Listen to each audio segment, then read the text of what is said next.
정말 유행 타지 않고 좀 평생 할 수 있는 그런 좀 건강한 음식, 그런 음식을 해야 되겠다.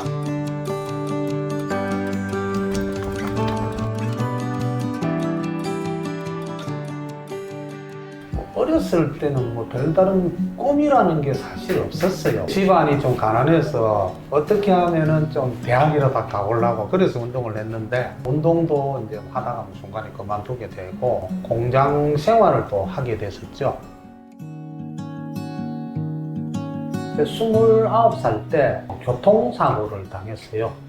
그 레미콘 앞 타이어가 왼쪽 허벅지를 지나가는, 뭐 조금만 밑으로 내려갔으면 다리가 잘렸을 거고 조금 더 위로 올라갔으면 아마 죽었지 않았나.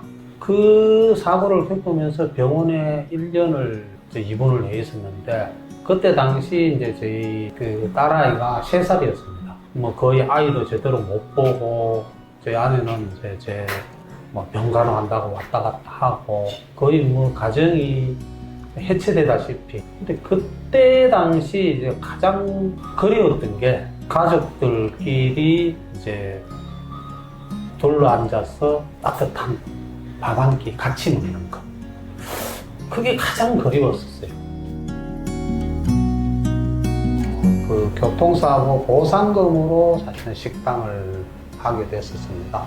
처음 시작하다 보니까 이거 손님한테 인사를 잘 못하겠더라고요.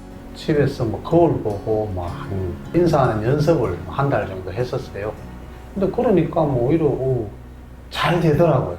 아침에 일찍 그 시장 가서 뭐 야채들 사다 놓고 문 열고 준비하고 이러면은 거의 뭐 14시간, 15시간 일을 하는데, 몸은 힘들어도 조금씩 늘어나는 손님들의 너무 즐겁고 살아있는 느낌이 들더라고요.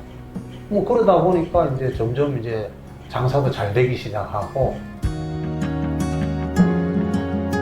IMF가 터지면서 이게 좀 프랜차이즈를 해도 되겠다 싶어서 대형 매장 한 100평 정도 되는 매장을 문만 열면 다 줄 서서 기다리는 그런 매장으로 이제 변하면서 전국에 한 150개 정도, 제가 먼저 시작한 거를 같이 먹고 살자고 선배도 같이 하고 이렇게 했었는데 관계가 별로 안 좋아지더라고요.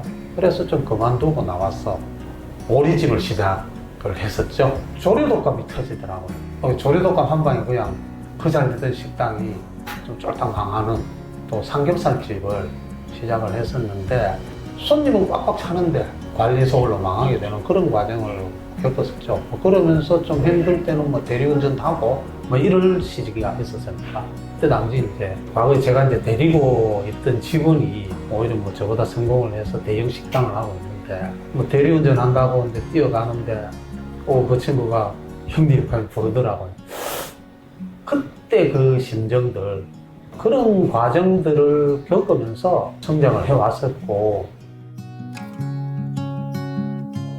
정말 유행 타지 않고 좀 평생 할 수 있는, 점주들이 좀 당당하게 물려줄 수 있는 브랜드를 만들어 보고 싶다. 그런 좀 건강한 음식, 그런 음식을 해야 되겠다. 많은 후배 하나가 낙지가 어떠냐고 이렇게 이야기를 하더라고요. 그래서 좀 유명한 낙지집은 다 다녀보고, 이게 바로 이제 내가 찾는 거다. 프랜차이즈 자체에 대한 매력도 있지만 그만큼 함정도 있다는 것을 봐야 되는 게, 겉보기와는 다르게 프랜차이즈를 하시는 분들이 초기에는 굉장히 많은 고생들을 합니다. 처음 시작할 때 그냥 환상만 가지고 시작을 하는 사람들이 너무 많고, 꽃이 피기 전에 무너지는, 정말 내가 잘 돼가지고 당당하게 다른 사람한테 소개해 줄 수 있을 정도의 자신감, 시스템이 짜졌을 때 그 부분들을 해야 되지, 그냥 무작정 시작해가지고는 오히려 또 남들에게 피해주는 프랜차이즈도 많이 있지 않습니까? 좀 그런 부분들은 하지 않아야 되지 않을까? 서로 동업한다라고 생각하는 게 맞지 않을까? 역할이 다르죠. 그러니까 본사에서 할 일들이 있는 거고 점주가 할 일이 있는 것이고, 그 부분들을 역할 분담을 잘해서 서로가 협력해서 같이 먹고 사는 구조. 내 혼자 잘한다고 해서 발전하는 것도 아니고, 또 점주가 아무리 열심히 한다 하더라도 본사의 시스템이나 메뉴가 제대로 되지 않으면 또 성공을 못하는 부분들이니까, 그 젊은 친구들은 망해보지를 않았죠. 여러 가지 일들을 하면서 많이 망해봤잖아요. 이런 망해본 경험들이 오히려 다른 사람들을 망하지 않게 하는 방법들은 안다는 거. 그래서 이제 프랜차이즈를 하면서도 힘든 시기를 겪고 있는 점주분들도 계시는데, 남 같지가 않고 좀 같이 성장을 잘해서 같이 좀 나누고 사는 그런 좀 관계가 됐으면 좋겠다. 거짓말을 잘 못한다. 근데 거짓말을 못하는 거야. 내 속에 있는 진심을 손님들한테 내 가족처럼, 그리고 또 나이 드신 분들은 내 부모처럼 이렇게 대해주자. 뭐 그렇게 하면서 좀 진심으로 대해줬을 때 그 손님들이 알아내더라고요. 항상 고맙죠. 저는 뭐 좀 고마운 좀 친구이자 동지.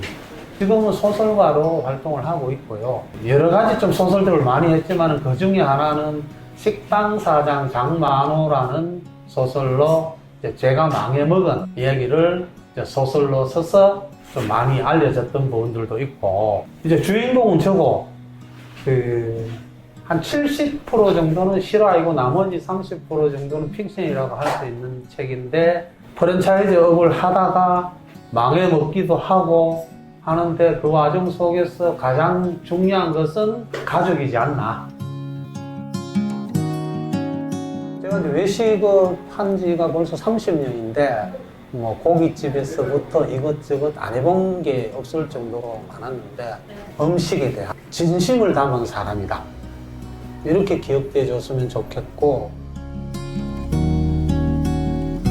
정말 1년, 2년 하고 끝나는 브랜드가 아니고 10년, 20년 자식에게 당당하게 물려줄 수 있는 가맹점이 많이 생겨났으면 좋겠고, 튼튼한 토속 브랜드로 자리 잡았으면 좋겠고.